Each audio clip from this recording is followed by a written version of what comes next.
my name is Claire Edwards and I'm here today with Professor Tom Butler. Hello, Tom. Hello. And we're going to talk about the BBC Click programme that was broadcast on the 9th of November and address some of the claims that were made in that programme. So, Tom, tell us, are you concerned about 5G? I'm very concerned about 5G. 5G is just the latest innovation in and around wireless technologies, all of which are based on non-ionizing radio frequency radiation. And I'm as concerned about 5G as I was concerned about 4G, 3G, 2G and Wi-Fi. Mm-hmm. They've all been proven to have significant health effects. Mm-hmm. There are thousands of studies which demonstrate this. In fact, one can go back ever before this to 1976, and the US Navy's Naval Medical Research Institute catalogued 3,700 studies which documented thermal and non-thermal effects. The biological effects. Biological effects on human beings, and also on other animals, obviously, who are being used for experimental purposes. So we have long known of these effects. It really puzzles me as to how we have amnesia, especially the industry, who have known about these effects and have conducted their own studies. In the 90s, for example, there was a significant $25 million study conducted in the United States, whose results indicated that the existence for the industry of non-thermal effects. The study was pretty much sidelined and forgotten about. However, Dr. George Carlo, who was the chief scientist, shall we say, who conducted the study, published a book subsequently. And the BBC programme tells us that there's no sufficient evidence that there are dangers from 5G. Well, one needs to look at the results of the two recent studies published in 2018. The US Department of Health's National Toxicology Program study, which was the largest and longest of its kind, which demonstrated and provided clear evidence, which is the highest burden of scientific proof, and this was a peer-reviewed study, that exposure to radio frequency radiation from 2 and 3G sources caused cancers in rats, cancers of the central nervous system and the heart. And that was near field, that this was exposures to 2 and 3G sources that come from your mobile phone, for example, whereas the Ramazzini study was looking at far field radiation, which is the type of exposure you get from antennae. And again, that was one of a number of studies going back to the 90s, which indicated that exposure to relatively weak fields of radio frequency radiation was causing cancers and other health issues, mainly of neurological depression and so on and so forth, in people who are living close, within 300 metres, effectively from an antenna source. And I noticed that the programme only addresses the issue of an antenna, but there was an EU report earlier this year which was talking about the concerns surrounding interference effects. Yeah, well, when you look at the way they were testing the antenna, and they found, I think it was 500 times the permitted level at the surface of the antenna. Now, they're being a bit disingenuous there, because 500 times the official guideline, and these are only guidelines, and they're technical guidelines, and they're to prevent thermal or heating effects. In other words, preventing engineers from getting fried who are working on antennas. And these levels are, relatively speaking, quite high, and they have a 30-minute exposure. Only 30 minutes? Only 30 minutes at that level. So 24/7 exposure, these safety guidelines No, do not permit absolutely not. that. Okay. As a matter of fact, right, and just sticking with the, as I remember it, when they were measuring the power level down from the antenna, if that was a 5G antenna, it more than likely is beam formed, which means that the beam is concentrated, and all you'd be picking up at that point is a side lobe, and if a side lobe at all. So you'd be picking up an extremely weak signal. Mm-hmm. However, that antenna was probably pointing at a building a couple of 100 yards away or less, which means that anybody in that building was going to be exposed to potentially significantly higher levels. Mm-hmm. Now, having said that, the European Academy of Environmental Medicine quite recently came out with what the physicians and the scientists in the academy reckon is the safe exposure for adults, which is 1 million times less. 1 million times. And this is daytime exposure, Mhm. right? For adults, the nighttime exposure is 10 million times less Mhm. than Mhm. the safety Mhm. guidelines that the UK government Mhm. implement. But for children, these levels are in orders of magnitude, or should be much, much less. Because of course children have smaller bodies. They're more susceptible. Yes. As well as women have smaller bodies, so they're more susceptible. Exactly. And do we actually see that reflected in the cancer rates? More cancers for women? Yeah, well, Dr. David Grimes has quoted that as saying or indicating that that there's no uptick in cancer levels.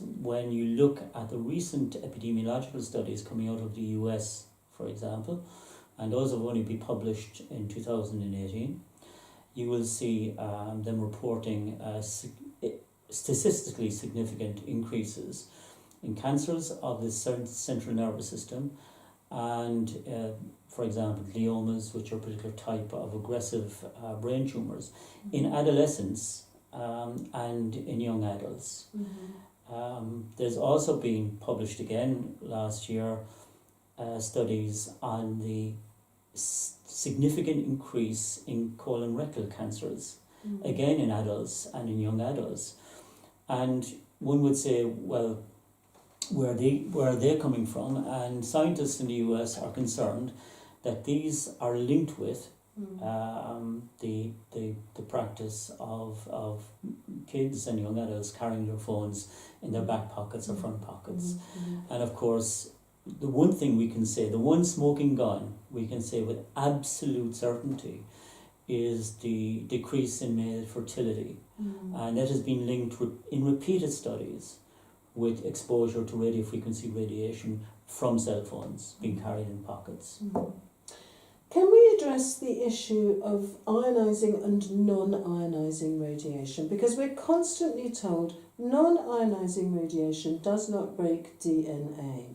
But I've seen a patent which was filed by Swisscom in 2004, which actually said that electrosmog causes DNA damage. Well, we're talking about two different things here. Mm-hmm. In ionizing radiation is of extremely high energy, right? Mm-hmm. And the photons that ionizing radiation sources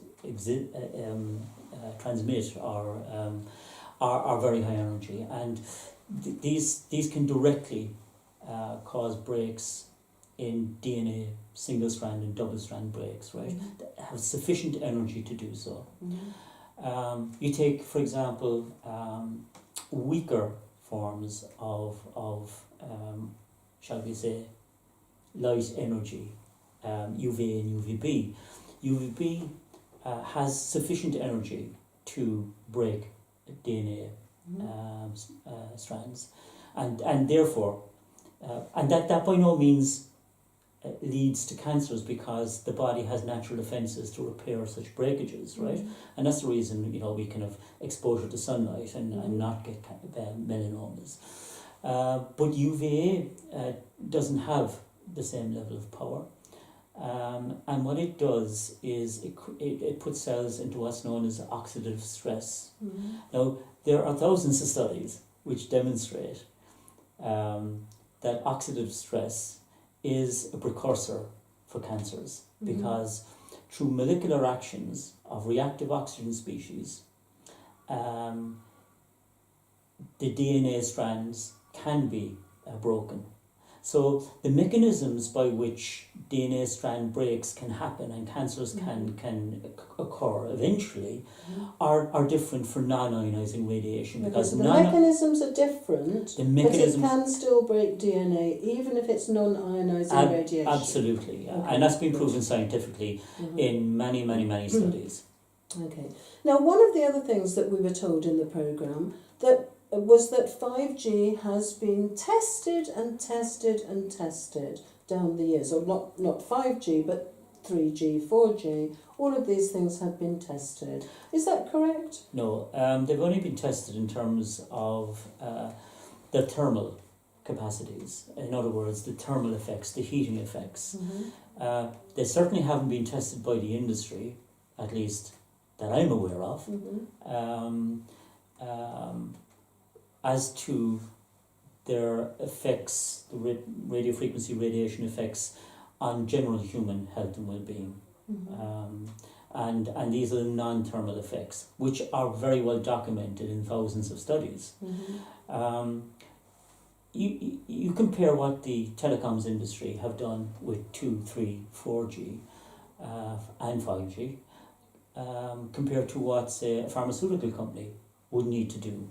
They would need to do experimental studies in animals to demonstrate that there are no side effects, for example. And yet the telecoms industry haven't been asked to, nor obliged to do this. And this is of great concern to me in terms of the systemic risk that this new technology exposes on a 24/7 basis the entire human population right at this point in time. Because if we go back to what I was saying a while ago about the mechanisms, right? We're all exposed to environmental stressors, right? From pollution, right? And even from natural sources as well. But the body reacts to that at a cellular level through antioxidants, which neutralize the harmful reactive oxygen species that are created as a result of oxidative stress. So, given time, our body can heal itself or can achieve an equilibrium in its operation. But if we're exposed on a continuous basis to environmental stressors and the body doesn't have time to heal itself, then you're going to see problems on a society-wide scale. And of course we're talking about devices in the home, antennas. Yes, it's everywhere now. There's the 5G satellites which are going up, so the level of exposure is going to be... It's going to be quite dramatic, but I think, and it was touched on briefly, but not really followed through by one of the experts, is that the radiation from our devices in the home, our smartphones, is much more worrisome, and he seemed to be worried about it, than the radiation from antennas. But what he didn't really and follow through on logically was that it's the cumulative and total exposure, that is, all of these power densities, both from far field sources such as antenna and near field sources from our smartphones, from our Wi-Fi routers, from our Internet of Things homes, all of these things add up, right? And it's like having, say, one person smoking in a room as opposed to having 10 people smoking in a room. You can visualize the amount of pollution that's going to be in the air. And the problem is we can't see electrosmog, we can't see radio frequency radiation. And so we're unaware of its total effect. So we can definitely say then that we do not know the biological effects of 5G. Yes, we do. Okay, do tell. 5G, in its the workhorse of 5G is going to be the same basically as 4G LTE, which is the broadband exposure, right? So it's going to be, they use the same type of frequency modulation, and here's the problem, is that by some accident of innovation, telecommunications engineers and scientists have picked on the worst possible type of modulation, pulsed frequency modulation, both for all of the mobile telecommunications, but particularly for 4G, Wi-Fi, and now 5G, because it has the greatest impact on biological systems and in human systems, and this has been demonstrated in rats and mice. And when we test any of our drugs or any of the chemical substances we release into the environment, rats and mice are our first line of defense. And if side effects are observed, from cancers to neurological effects in rats and mice, it's not fit for human consumption or exposure. And yet, hundreds and thousands of studies in rats and mice have demonstrated the effects of radiofrequency radiation on their biological systems. You take, for example, experiments done on rats and mice, pregnant rats and mice. And these experiments are done with a control group and an experimental group. And the control group are shielded, whereas the experimental group are, for example, exposed to 2 and 3G signals, right? And these would be the type of signals that we use in our everyday mobile phones.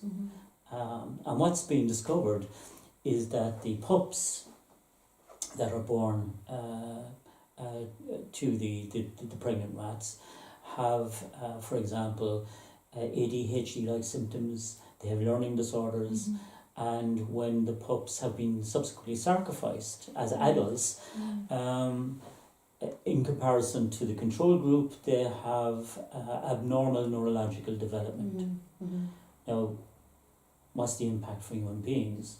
Well, Kaiser Permanente, the US healthcare provider, conducted a long-term study on 914 pregnant women in California. They were each issued with meters to measure their total exposure to radiofrequency radiation. And it was found that females who had the highest exposure were 3 times more likely to miscarry than females who had low exposures. Now, Kaiser Permanente went one step further. They followed up on the children born, children who were born ostensibly they had good births, they were healthy. But what they discovered subsequently in following those children up is that they were 5 times more likely to be obese and 3 times more likely to have ADHD and other issues. And that is significant because these were the children whose mothers had the highest levels of exposure and who didn't miscarry. So we've seen it in rats and mice. We're now seeing it in human beings. So it is absolutely, it's not only disingenuous, it's somewhat criminal to say that, there aren't effects. There are effects. And the precautionary principle in this case should be well and truly applied. And the brakes put on 5G because it's more dangerous than 4G, it's more dangerous biologically than 2 or 3G, and biological effects have already been demonstrated there, so it would seem logical to me not to roll out 5G until we had full studies. But and of course this is enshrined in EU law. We have the precautionary principle. We have indeed. And if we have even one single scientific study that tells us, that casts doubt on the dangers of a new technology, under the precautionary principle, we should not be rolling that out, should we? We shouldn't, because even one study is one black swan. We're operating, the industries and governments are operating from the perspective that all swans are white. And what that means scientifically is that their theory is that there are only thermal effects for which they can control. that there are no non-thermal effects, and yet we've known since the 1930s from the initial studies on radar and its effect on human beings that there are non-thermal effects. And there have been literally thousands and thousands of studies since then that have corroborated that particular theory. So it's not just one study. There are hundreds if not thousands of them, depending on which aspect you're looking at. So would you agree that if we've had the governments of Austria, Switzerland and the Netherlands all calling for health reports on this, and by the way, it's my understanding that the people compiling these health reports will be technical people and not medical people, which I think is quite worrying. You've also had the German Federal Office on Radio Protection expressing concern about the higher exposure levels of 5G. So would you agree that the very call for these health reports implies that there must now be a moratorium and a call for the precautionary principle? Absolutely. And we mustn't forget either, because it just slipped my mind, that the World Health Organization's International Agency for Research in Cancer did, after all, and is something that the eminent oncologist or physicist, Dr. David Grimes, in the BBC video failed to mention, is that radio frequency radiation has already been classified as a class 2B carcinogen. Of course. And I think it's 28 scientists, independent scientists, who are advising the IARC just this year requested that they reassess radio frequency radiation, microwave radiation such as 5G, and simply because of the amount of evidence that's come out in experimental and epidemiological studies indicating that it should be a class 1 carcinogen along with cigarette smoke. So why do you think the BBC presents this distorted image? It seems to lack balance in programmes such as BBC Click. And, for example, it suggests that campaigners who want to have a moratorium and the precautionary principle, it suggests that they are scaremongering, they're aggressively scaremongering. Would you agree with that? I don't agree that they're scaremongering. I think that the rollout of 5G has been a wake-up call for citizens across the globe. They've suddenly woken up to the fact that, these technologies may not be as safe as they're being led to believe they are, right? But on the BBC's motivation, I have no idea. I think, the level of ignorance that's being displayed, and that's putting a very kind interpretation by journalists and also by a lot of mainstream so-called experts who, when you look, haven't really looked at the scientific evidence in any balanced way, because the evidence is there, and significantly so. One can only wonder at their motivations.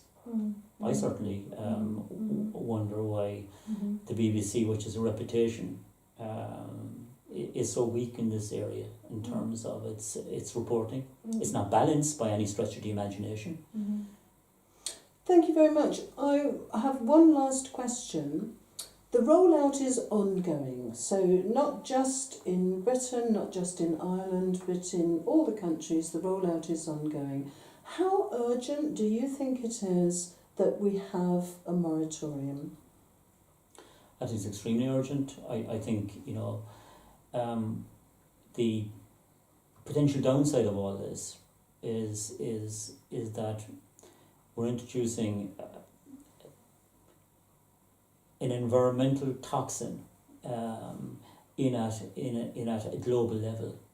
It doesn't matter whether you live in a city. A city is going to be particularly affected, and so too are rural areas, because this will be, citizens will be exposed to ever higher levels of radio frequency radiation at increasing power densities, that will be, and just remember again, they'll be well above the European Academy of Environmental Medicine's guidelines, right? And children are on the front line here. They're the canaries down the coal mine because they're the ones who are going to be most affected in the short term. And whereas people would be worried about cancer, for example, to me, cancer isn't where the immediate effects are going to be felt. It's going to be on children's learning, their neurological functioning, their moods, and the evidence for this, by the way, is being demonstrated in studies on Alzheimer's disease at a global level, but also on a countrywide level, particularly in Sweden, for example. And I have two studies in mind here. One is a Swedish study, one is a general study. And the rates of Alzheimer's, the incidence and the mortality from Alzheimer's since the 90s, when cellular telephony came in, have literally skyrocketed. And it cannot be explained except that there is an environmental pollutant or toxin out there that is causing this. So we've made major mistakes in the past with asbestos and tobacco. Can we afford to make this mistake? If we make this mistake with 5G, could we come back from it?